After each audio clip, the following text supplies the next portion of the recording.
इस 180 साल पुरानी धूल फांक रही कोल्ड केस फाइल को खोलने पर जो सामने आता है, सच कहूं तो वो इंसानियत के सबसे काले पन्नों में से एक है।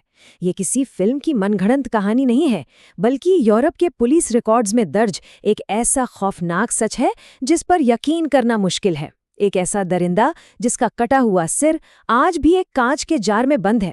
चलिए इस ठंडे पड़े केस के सबूतों की परतें उधेड़ते हैं और देखते हैं कि आखिर माजरा क्या था। अब जरा एग्जिबिट ए पे गौर करते हैं।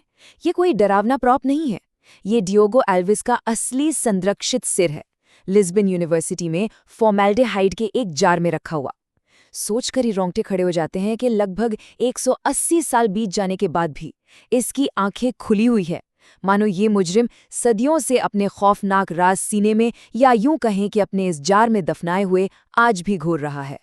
भाग 1, काम करने का तरीका, जिसे हम मॉडस ऑपरेंडी कहते हैं। Aqueduct murders.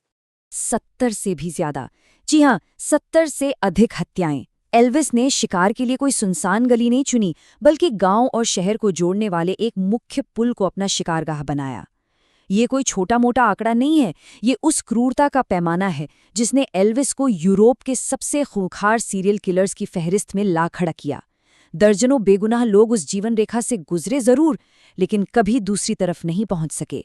इस मुजरिम का काम करने का तरीका बिल्कुल किसी मशीन की तरह ठंडा और सधा हुआ था। इसके 3 खौफनाक चरण थे। पहला कदम, अंधेरे का फायदा उठाकर पुल पर छिपकर घात लगाना। दूसरा कदम, वहां से गुजरने वाले अकेले और बेबस किसानों को लूटना। और फिर तीसरा और सबसे बेरहम कदम, सबूत मिटाने के लिए उन्हें उस ऊंचे पुल से सीधा नीचे पानी में धक्का दे देना, बिल्कुल साफ और खौफनाक। इस पूरी फाइल में सबसे ज्यादा हैरान करने वाली बात क्या है? कानून की आंखों पर बंधी पट्टी। पुल की ऊंचाई इतनी ज्यादा थी कि नीचे गिरने से होने वाली मौतों को अधिकारियों ने महज खुदकुशी की एक लहर मान लिया। एक बहुत बड़ा भ्रम।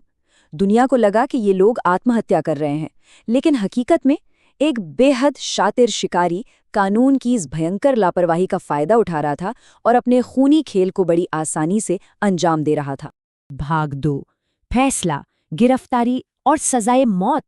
70 से ज्यादा मासूमों की जान लेने के बाद आखिरकार ये एक्वाडक्ट मर्डरर कानून के शिकंजे में आ ही गया और उसे फांसी की सजा सुनाई गई। लेकिन इस दरिंदे की कहानी का अंत फांसी के तख्ते पर नहीं हुआ। एक बेहद अजीबोगरीब आदेश पारित किया गया जिसमें कहा गया कि मौत के बाद उसका सिर धड़ से अलग किया जाएगा। और नहीं, ये सजा का कोई हिस्सा नहीं था, ये उस समय के वैज्ञानिकों की एक बेहद अजीब मांग थी। भाग 3, मकसद और 19वीं सदी की फोरेंसिक साइंस। अब सवाल ये उठता है कि आखिर पढ़े लिखे वैज्ञानिकों को एक कातिल का सिर क्यों चाहिए था? इसका सीधा सा जवाब है फ्रेनोलॉजी। 19वीं सदी में पूरे यूरोप में साइंस का एक अजीब सा क्रेज छाया हुआ था। लोगों का मानना था कि किसी इंसान की खोपड़ी के आकार को मापकर उसके आपराधिक व्यवहार और सोच का पता लगाया जा सकता है। लिस्बन के वैज्ञानिकों को लगा कि अगर वो इस सीरियल किलर के दिमाग की स्टडी करेंगे तो उन्हें उस बुराई की असली जड़ मिल जाएगी जिसने इतने लोगों की जान ली। इस फाइल को बंद करते हुए बस एक ही सवाल जहन में गूंजता है, क्या वाकई किसी खोपड़ी के आकार को नापने से उस अथाह अंधेरे को समझा जा सकता है जो एक कातिल के अंदर पनपता है? फ्रेनोलॉजी जैसी पुरानी और खोखली साइंस शायद उस असली बुराई को कभी न पकड़ पाए, लेकिन जार में रखा वो कटा हुआ सिर और उसकी वो अमर निगाहें 180 साल बाद भी हमें यही याद दिलाती हैं कि असली खौफ किसी हड्डी के ढांचे में नहीं, बल्कि इंसान के कर्मों में छिपा होता है।